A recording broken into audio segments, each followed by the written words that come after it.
We're here today to talk about real estate.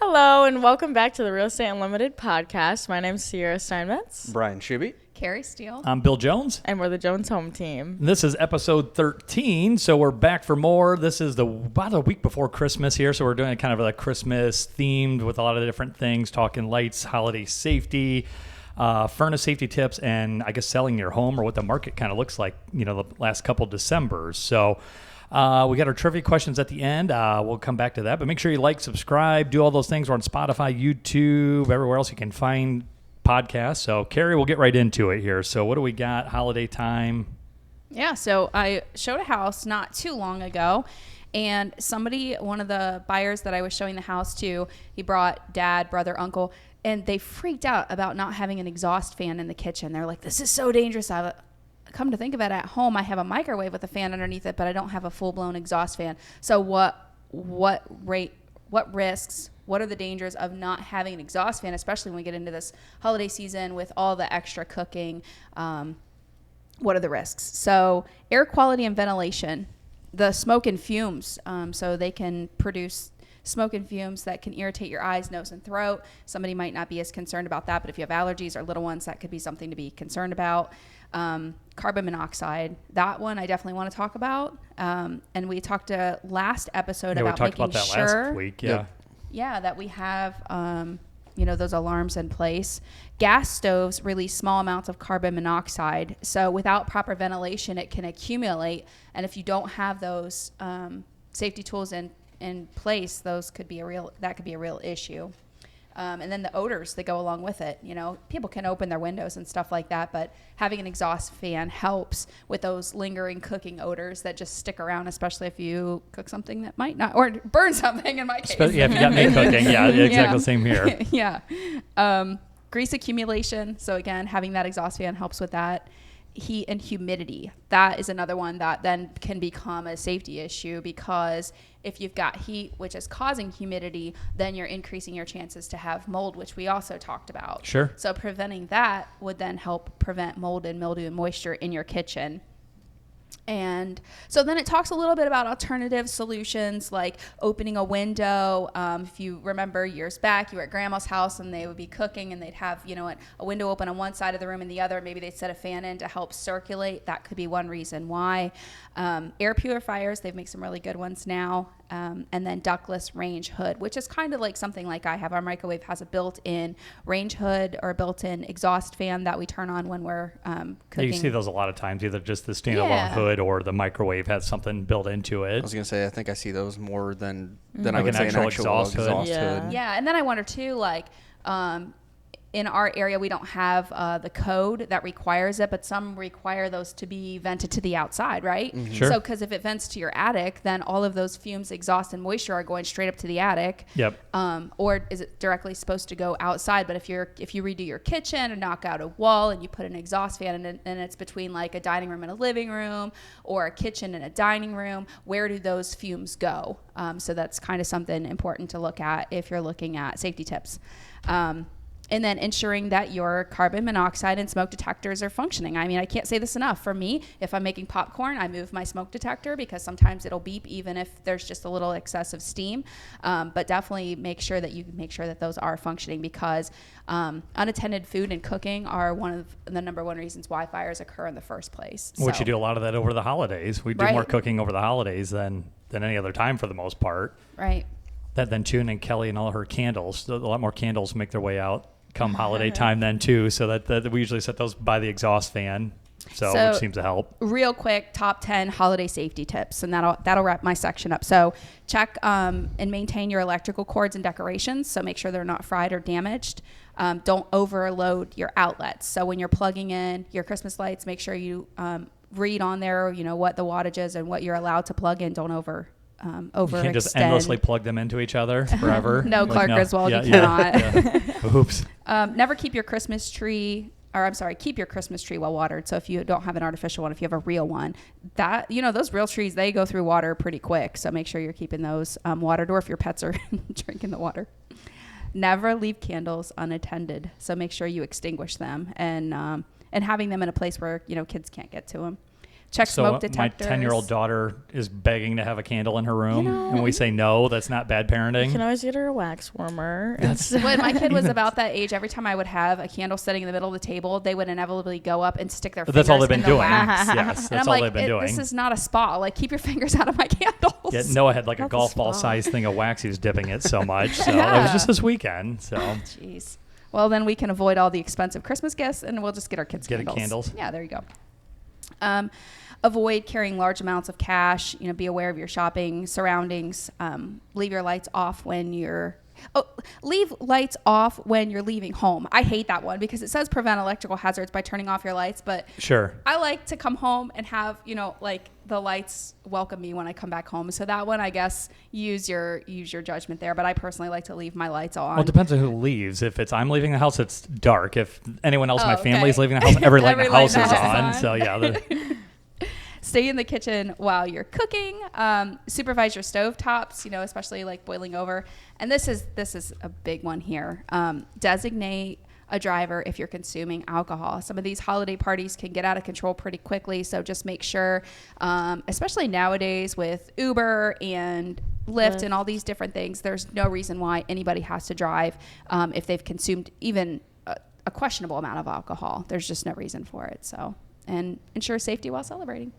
A lot of those just seem like pretty common sense year round, not so much just holiday time then too. That's so. right. Like the candles. Right. I mean, it's, fall, I get my candles out and I set them, in the middle of the table or the middle of the stove and things like that. But it's nothing to walk away and be like, oh gosh, that candle's been burning for 2 hours. I better go blow it out, Which I didn't know there was directions to that. Which she just ordered a new candle and it came with this whole list of instructions. Yeah, something like that. Don't Trimming leave it the burn. wick. Yeah, Trimming Yeah. the Or putting wick. it I out did with not know.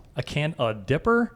Like it said something about a candle, a dipper thing you're supposed to put it out with. I'm like, well, I don't even know what that is. So. I put the lid on top. Yeah, they said don't Yeah. do that. No, Oh, bad. well, that's don't do not that. worth Yeah, I used to do Apparently, that. I at my still old do house. that. Even I don't after like reading this the to directions. smother it. Yeah. Yeah. All right, cool. What do we got next? Oh, we got some more Reddit things too. So I love that stuff. We need to just, I guess, Reddit? go on Yeah. Reddit nonstop here. There's so many good things on there. All right, Sierra, what do you got into here then? All right, talking about holiday safety for pets, especially, I feel like dogs for sure, but I feel like cats get even riskier around this time of year. Yes, they do. Usually find ornaments for my tree year round in random places because they got one off. They go and hide them? They think it's like a little toy. And that's actually one of the things on here. If you purchase when you're decorating and whatnot and you've got little trinkets and stuff that might be everywhere, easily accessible for them, maybe buy them another toy or two that's exciting and new to them and switch out with their old toys and whatnot, just to kind of keep them distracted with that instead of your Christmas tree ornaments or your Christmas village. Because that looks like a whole new set of toys there, right? Exactly. When the new tree there Shiny with all and the gorgeous, stuff. Yeah. Also, plants are a huge one for most house pets. Poinsettias are a big one. I think lilies and roses are also not good. Just certain flower types are really not good for domesticated animals, so just kind of keep an eye on that if you receive a beautiful bouquet. But you have pets, maybe do a little bit I of wouldn't research. have thought of that. Yeah. I guess my dogs don't mess. We don't have a cat, but cats probably are a lot more prone to get into that stuff, I would think. So. And then just keeping breakables and fragile things out of reach, hiding and covering your cords, stuff like that, or at least keeping them together so that they're not everywhere. And that's another thing that especially cats love to do. If they see a loose cord, they'll just play with it because they think it's some little toy and whatnot, and that's usually not the greatest thing to have happen. And then other than that, I mean, just supervising, restricting access a little bit, maybe making sure that if you've got a baby gate or something, if there's a certain area, or if your pets really like your Christmas presents and the wrapping underneath, and you don't want to have to redo all of that. Gosh, yeah, we've had that. Dogs do like presents. I know Yeah. that. Yes, yeah. So just making sure that that's all just top of mind when you're doing that, so that your beautiful Christmas decor or your gifts that you spent so much time, if you're me, you spent so much time wrapping pretty mediocrely, so that you don't have to end up doing that over again. But yeah, just stuff like that, making sure that your pets are safe and you're not also having a headache because one of them's in the Christmas tree and the other one's ripping open the presents. So I'd say keeping an eye on them in the kitchen too, to make sure they don't grab no Yeah. goodies or knock over a turkey, yeah. Turkey burner or something like that. Oh, so. yeah. I had a dog that once ate a whole, well, it wasn't my dog, but ate a whole pan of Buckeyes or something, just like Oh my ate all the gosh, chocolate. yeah. Oh, Like, this is terrible, called the vet. And then also I've seen, like, I suppose they're memes or something, Facebook or whatever, social media, where people have gotten creative with, because they have cats or dogs, like, oh, they're not going to get around this. And they like flip the Christmas tree upside down and like hang it from the ceiling, or they, staple lights up the wall and things, like creative ways to have a tree without having a tree, because cats and dogs are just Because cats are savages. destructive. They really are. Yeah. They really are. Yeah. That's They're what smart. Dogs are bad. My dogs don't get into the tree, but they wrestle, and we just got done setting a tree up, and then throw themselves into the tree fighting, Yeah. and the whole thing's shaking and rocking and rolling. Yeah, I thought the whole thing was coming down. And babies too, like we talk about like low hanging ornaments. I mean, if you've got a crawler or a small child that's just intrigued by the Christmas tree, first thing they want to do is get to those low, and then of course you risk that whole tree falling down on Yeah. them. So I've seen people put like baby gates around the Around whole the tree. That's not going to stop a cat because they're crazy like that, Right, but yeah. it could deter some of the smaller pets and children from getting into the tree. I just always think of National Lampoon's Yes. Christmas, the cat in there. Yeah, Yes. poor cat. That didn't end well for him, but or her. All right, cool. So some more safety, Shub. You got furnace safety. Here we talked a little bit about that with the carbon monoxide last pod, but what you got? Yeah, so just going over furnace safety and some of the things to keep an eye out for there. First thing, making sure you're installing, smoke detectors, carbon monoxide detectors. I know we kind of talked about this last year, or last episode here, as far as, making sure, especially the carbon monoxide, as that can, cause damage or even kill you. Yeah. So that would be the first thing. Second is just clean your furnace, remove dust, debris, and dirt from the furnace in the area. I know a lot of people, even companies offer, yearly maintenance, on those units, and just get those serviced, once a year. I don't know what the actual, whether you should do that every 6 months or once a year, but I would, just make sure you're. I guess leave that up to them. I Yeah, guess, what leave you that up have. to whoever you have.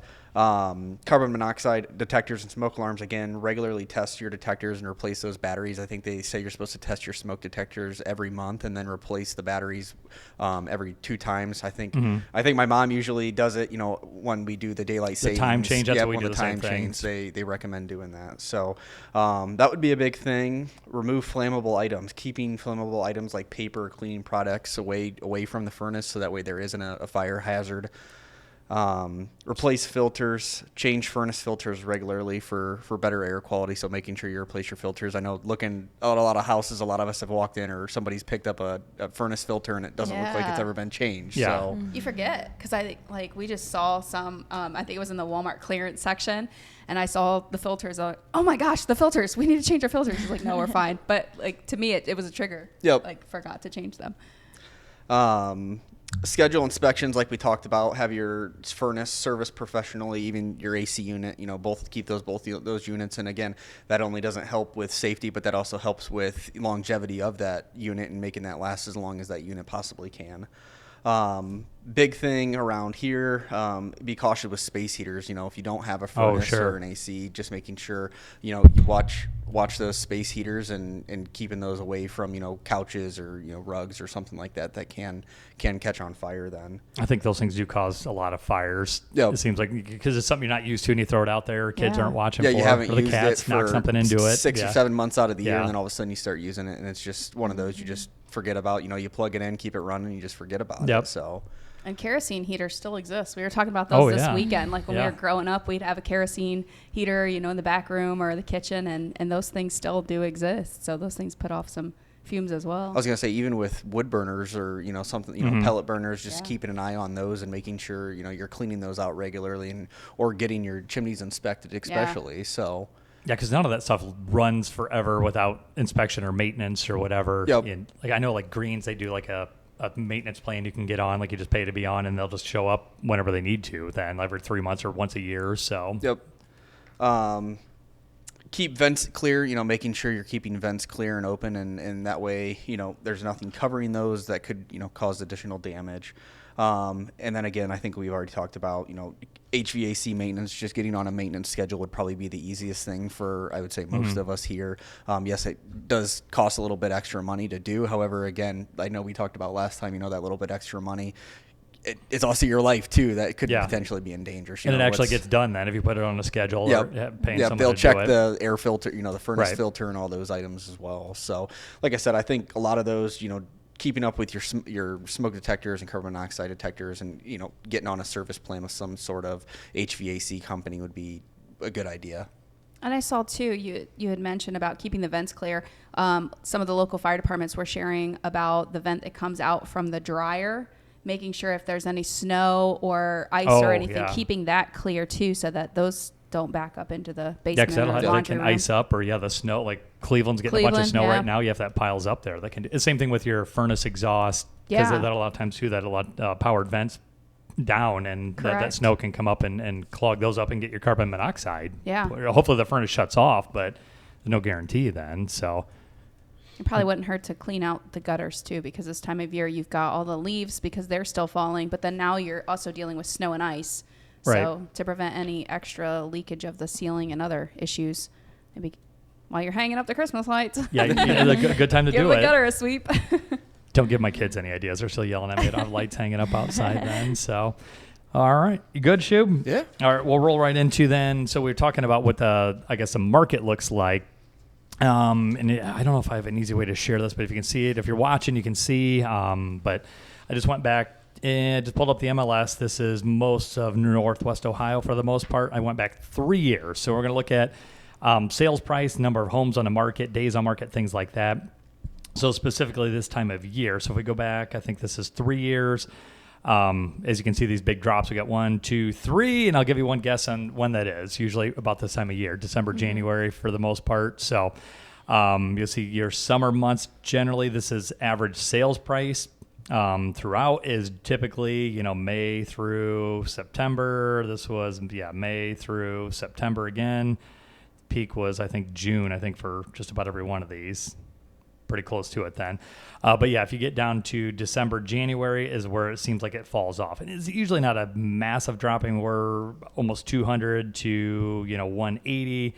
Again, this was 214 to, this was a little bit bigger drop to 180, 175. 225 all the way down to like 182. So that's a pretty big drop in through there. And we haven't quite seen what this looks like for this year yet. But again, we were August to like November as far as it went back, and it's starting to trend down kind of the same way. So it seems like it does dip. I think there's a lot with that.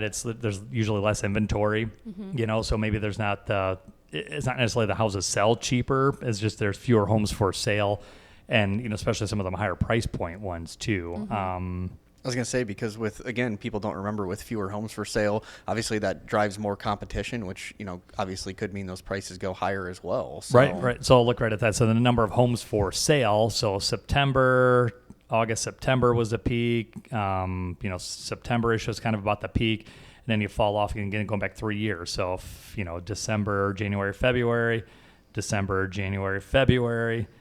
Almost mirrors year after year. It's the low point of inventory year after year coming, that winter season. And usually by, April, May, it starts to trend back up almost every time. Days on market kind of looks the same thing. So it extends. So in not a good way, you don't want to be on the market if you're selling your home any longer than necessary. Again, kind of follows the same trigger. Summer times, low amount of days on market. Winter time, January, February, more days on market. Summer, winter. And then again, kind of getting into summer all the way then, this is winter time then. So I don't know what we'll be looking at the same thing again. This year. Looks like it's trending back up to more days on market. So I guess less inventory, maybe not quite as high as demand. Because it seems like those homes aren't is a mean way of saying it, but necessarily sometimes aren't the hot homes. Sometimes somebody waiting for those super desirable homes, they kind of know they're going to time it to wait for that spring and summertime, to where they do get more demand and things like that. Not that there's not fewer homes and more buyers, to your point, Brian, but maybe there's not the homes that they're looking for right at the moment. But we just put up a couple decent ones that flew right off the shelf. It just depends on what it is. I've seen there was several houses listed even the last couple of days.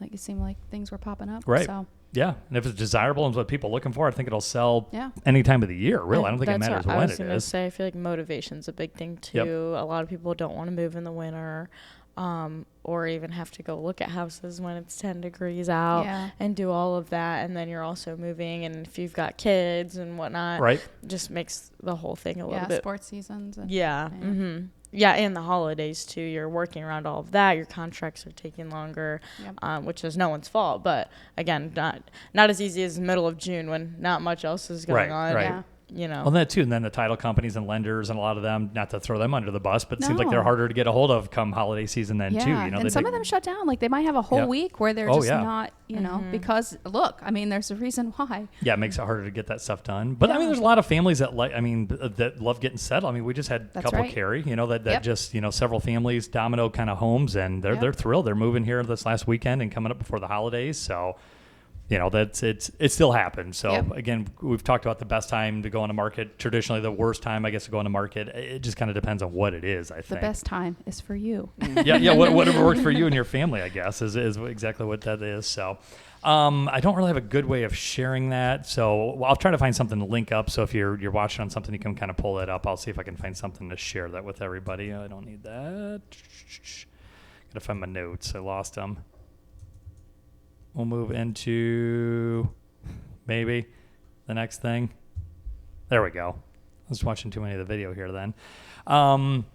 Reddit. We got into some good conversation. I just kind of wanted to throw this to you guys here. Shuby here. I don't know why we're just keep going to you for septic stuff. Previous contract fell through due to unsatisfactory septic inspection. So found this at the end of the listing. Otherwise, and also home for sale. Previous contract fell through due to unsatisfactory septic system inspection. Wouldn't this be something that the seller would need to fix before relisting? So a bunch of different comments. Most of them are pretty good here for the most part, but the very first one, seller's not obligated to make any repairs. They're just obligated to disclose them. So if you got a failed septic system, several people rightfully pointed out down here, it kind of depends on your area and your market. I'm pretty sure our area, if you got a failed septic system, one way or another, it's going to be on you, the seller, to take care of that. Getting a letter from the Seneca County Health Department, I'm sure, to get that taken care of. And like I know we talked about last time, they do send out letters once they're alerted of a failed septic inspection, and I think you have 12 months to get it fixed or repaired. Otherwise, you know, like we talked about, they could fine you, condemn your house, you know, whatever they need to do. Yeah, it's going to fall back to the seller ultimately then too. So, so whoever, I don't know who this was, they deleted their name. They must not have liked all the comments they were getting. But another person put in a big kind of plug here then too, just talk to a real estate agent. A lot of times they know a lot of go-to people to go and, you know, find where to get those repairs and estimates and things like that. And then the process of going through it then too. So, which again, this time of year, if you're in a cold weather place, you know, depending on where you live, that makes it hard to get a septic done. What do you do in Cleveland? You just hurry up and wait. Yeah. You know, and then it's just silly stuff, getting it replaced. And then some counties make sure that there has to be grass over the leach field, because we ran into that too the one time, right? They wanted to see grass on the Growing, leach yeah. field, and you're not growing grass right now. So, any difference in these offers? So I kind of wanted your guys' thoughts on this. So this, again, I think goes to having a good real estate agent, someone that's going to walk you through the whole process. So any difference in these offers? The listing broker or seller make any distinction between the following of these two different offers: offer at asking price, seller to pay a buyer broker commission of 3%, or offer at 3% below asking price, seller does not pay buyer broker commission. I know financially these two are the same, but wanted to see if the listing agents would have a preference one over the other. So again, if it's a price including 3% in concessions towards something, or just an offer that came in less, is there any difference? And I think a lot of that, I think the number, if you're only looking at that, the math probably comes out the same, but then you have conveyance fee, the real estate commission would be based off the sales price, you know, things like that. So I think that just goes to making sure you have an agent that's, you know, going to. I guess the listing agent's commission would be a tad less with the offer, or I guess maybe not with the new rules and stuff if they already have it pre-negotiated out. Could be. Well, I guess even at that, because they'd be at the at the listing price. So if they offered 3% under the listing price, the listing agent's commission, the seller would be netting maybe just a tad bit more. Yeah, right. So the commission would be lower, the conveyance fee would be less, Yep. things like that. So a lot of times when people, make sure you get that negotiated in if you're the seller. So if they're especially if they're going the other way with it, we'll tack on the commissions and concessions and things like that. If you're increasing the sales price from the seller's side, you're getting exposed to a lot more. So it's all in the negotiation. You can ask that part be excluded from the commission, possibly. Another quick one here. So this is about somebody signing a buyer agency agreement. About these new forms, you must sign with realtors before seeing a house. Does being locked in with that realtor only apply to that house or any house you can see? Can it even cross state lines? I'm looking in different states. So we talked about this then too.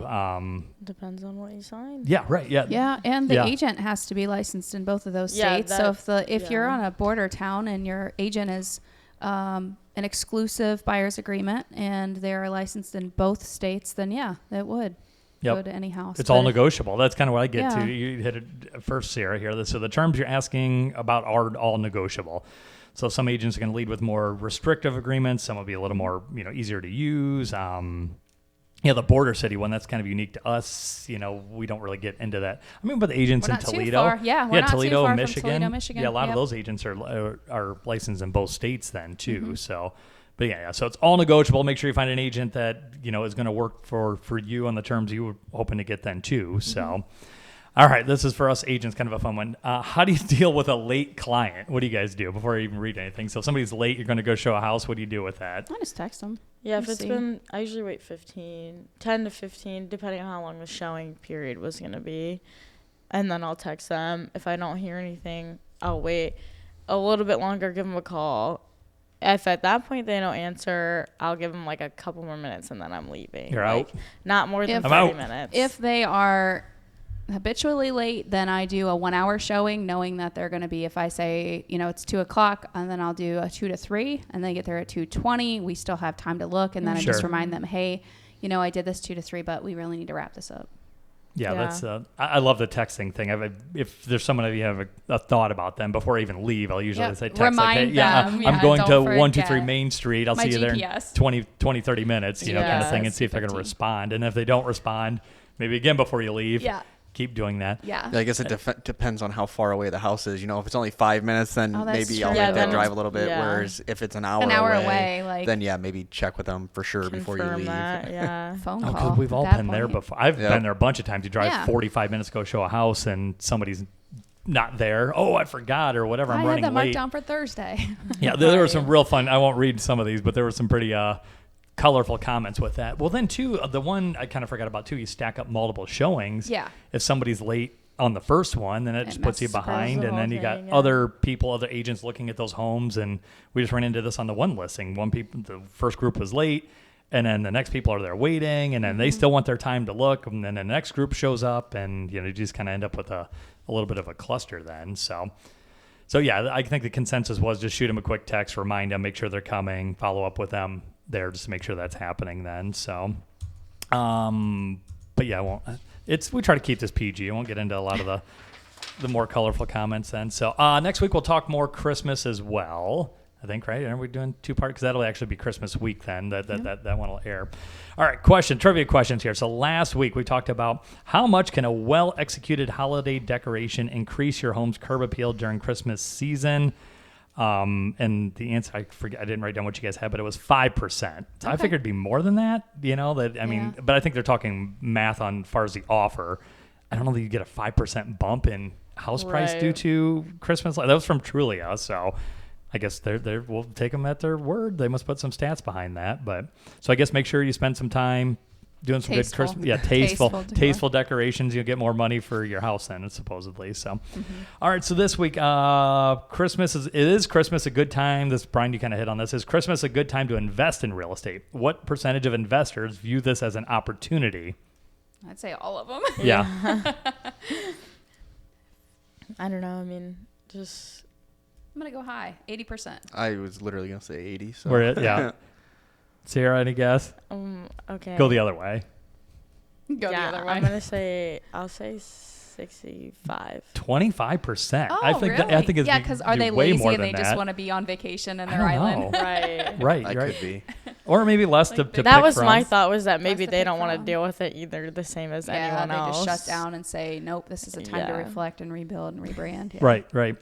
What percentage of homeowners schedule furnace maintenance before the winter season? Probably not as many as. It should be. I Yeah. was gonna say it's probably low. Yeah, well, this is 42%. Good. Okay. I didn't figure it'd be that high. I figured that one didn't would be either. really Good low job, then guys. too. All right, so this one, not a great one to leave on here, but goes to right what you were talking about, Kari. How many home fires in the U.S. are caused by holiday decorations each year? So approximately blank home fires annually are caused by holiday decorations, according to the National Fire Protection Association. Like Are we just a answering? number, not Yeah, a so it's just a percentage. number. Yeah, how many? 2,500. I'll say, I'll go 5,000. I'll go 10,000. 10,000. All right. Well, you find out next week then. So we'll wrap that up with episode 13. Come back for episode 14. Again, like, follow, give us some good questions. We're going to start dumping some of these videos on those Reddit. I don't know if you can do that, but we'll start answering some of those Reddit Oh my comments gosh. with those and see if we can stir up a little activity with that then too. So give us those questions. So till next time, yeah, like, subscribe, find us on all the socials, give us your questions, and we will see you then. Have a Merry Christmas.